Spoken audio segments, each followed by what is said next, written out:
Okay, for those of you who want to have a few advanced features, a bit more than you find on the mobile device, this is your desktop version. You go to settings, which is in your menu. Click on the menu and then down to settings. And then once you've opened that area, you will see there is a menu item called advanced. That one you click, and then we'll just go through it high level just to show you the features you can experiment. There's connection type, and that's where you could go set up proxy servers and all that sort of stuff. But that's for the technical geeks. Then your download path is the default one, or you could instruct it that once you uninstall the program, it will remove everything from your local folders, and you can set up your custom folder if you choose to do so. Okay, then we go to local storage management. Now this is on your mobile also, so you can have a one button clear all, or you could set your cache limits and size limits all in this area.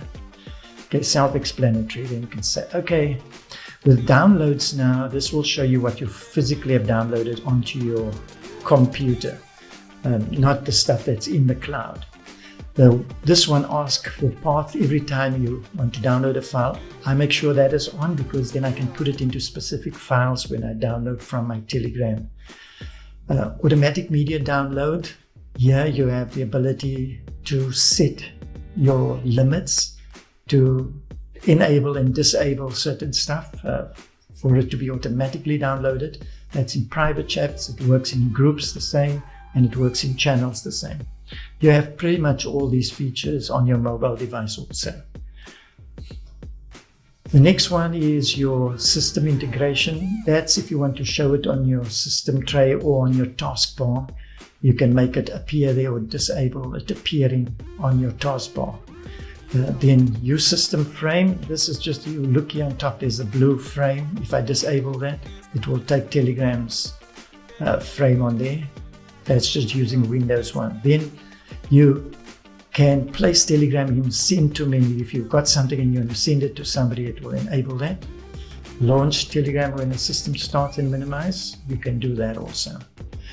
Okay, the next section there is the performance, whether you want to enable or disable. And it's interesting, the Angle, which is an open source graphics format, you can set your graphics to work in Telegram in any of these formats here, or even disable it.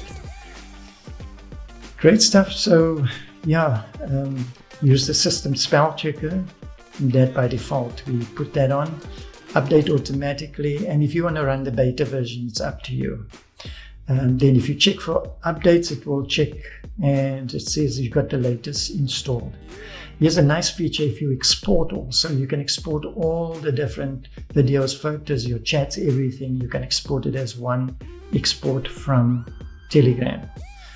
Because it's in the cloud, you don't need to export it to another device. When you just install the other device, use the same login details, it will synchronize. But this is if you physically want to export it out. Then let's just have a peek here at something that I didn't cover under advanced. If we just go down to the bottom here, under experimental settings. Here you can just browse through here to see that there are some key experimental areas, and it's up to you to decide whether you want to fiddle around with this.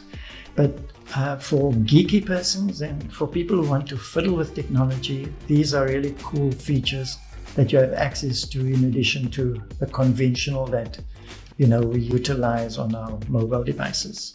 So there's crossing over. So there's certain stuff that exists both on the mobile and on the desktop. But the desktop, like I said, has got a few more tweaks that you can introduce. So have a fantastic day and be blessed. Shalom.